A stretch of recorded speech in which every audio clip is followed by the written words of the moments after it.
We're going to the Tower of London. By boat. By boat, yes. On the River Thames.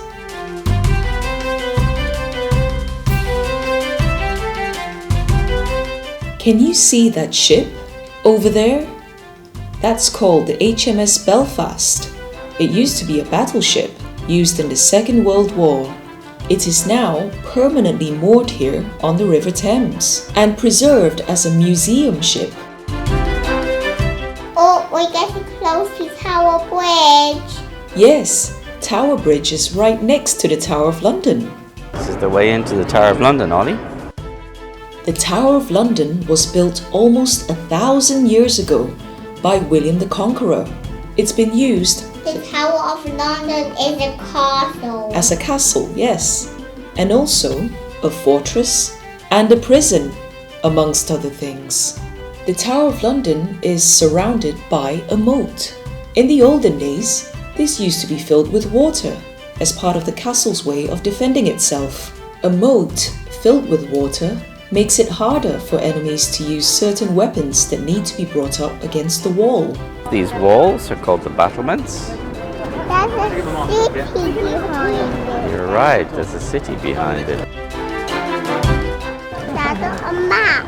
A map. Check that map. Let's to check see the map. where we were. Nice Look, one. we're here. We just went through the entrance. Okay, and then now we're here. And we're going to walk around and we're going to go into the middle and see what's going on there. These are the battlements all the way around, and look. This is how we came here. Yeah, we came on the riverboat, you're right. These are called the battlements. This is how the Tower of London protects itself in the old days. The soldiers used to stand here if somebody was attacking. And then there's an inner wall as well. And then this is where the king and queen would have lived. And then later on it became a prison, and they used to keep important prisoners here.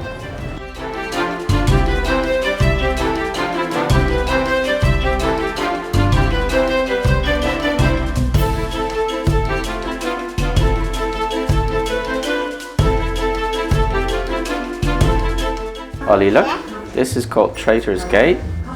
This is where they used to bring prisoners who were traitors, disloyal to the king or queen, through this gate and into the prison.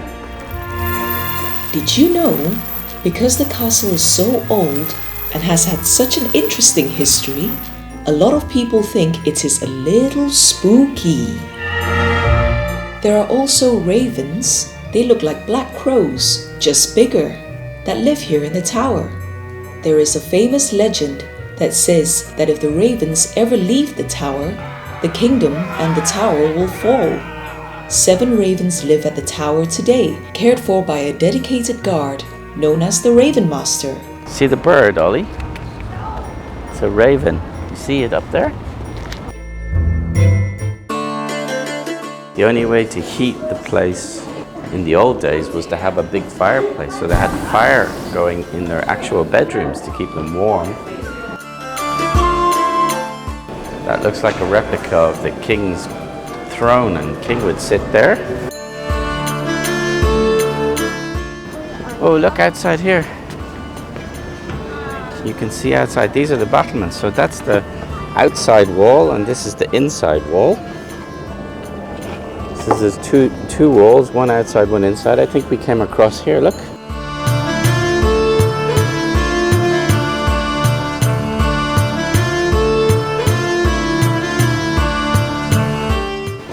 This is a crossbow. Don't touch. Make sure you don't touch. This is a crossbow. You used to pull this, you use this ratchet to pull back this very, very tight string and notch it there so it would sit. You put your arrow in, or it's actually called a quarrel, and then there's usually a trigger, and you press the trigger and the arrow shoots. Dada, this is modern.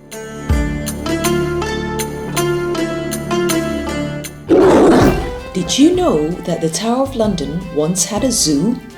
The king used to receive exotic animals as gifts from visitors and needed somewhere to put them. The zoo lasted for about 600 years and housed lions, tigers, and bears.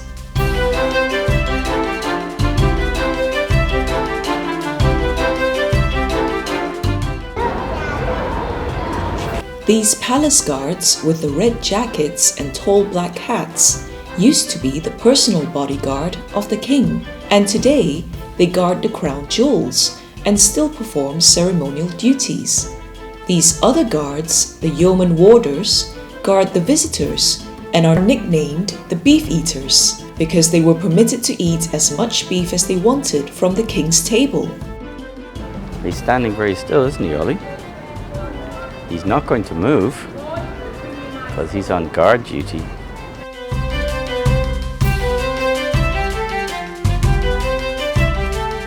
This is where the crown jewels are kept on display.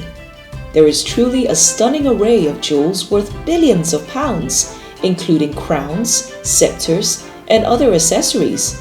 Photography is not allowed here though, for security reasons. Yeah, we're going to go in there. That's called the White Tower. You want to go in there? Let's go in. That says no climbing. That says no smoking. That says no pushing. That says no buggies. Oh yes. No eating and no drinking. Well done. It also says there are how many steps in total? 204. That's right. Well done. Look at all these horses in suits of armor.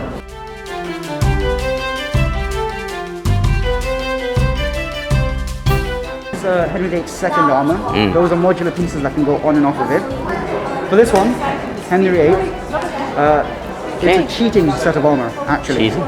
He never wears it for actual use, only for fitting, but that's when he discovers it's too heavy for his bad leg and never wears it. That's actually his wedding armor to Catherine of Aragon, his first wife. That's the first one. That's why he's so thin. Yeah, back when he was fit and trim and active and before the jousting accident. That's a big lance that's used for jousting. Jousting is a sport they used to do in the olden days, in which two knights on horseback fight with lances. This is called the spiral staircase. The steps go around a central pillar all the way up. This is the one that has 204 steps. It takes a long way up. It's a long way up. Church. Look, the private church of the king.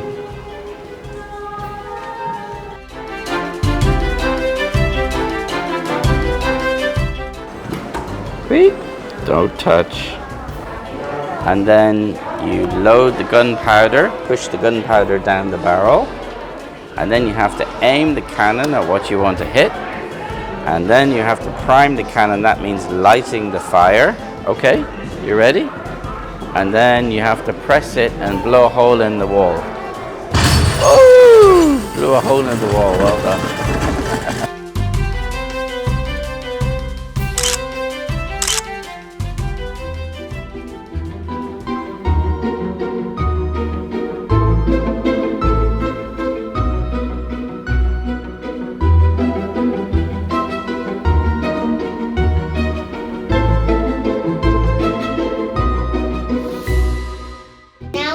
Bye-bye to the Tower of London. Bye! Bye-bye.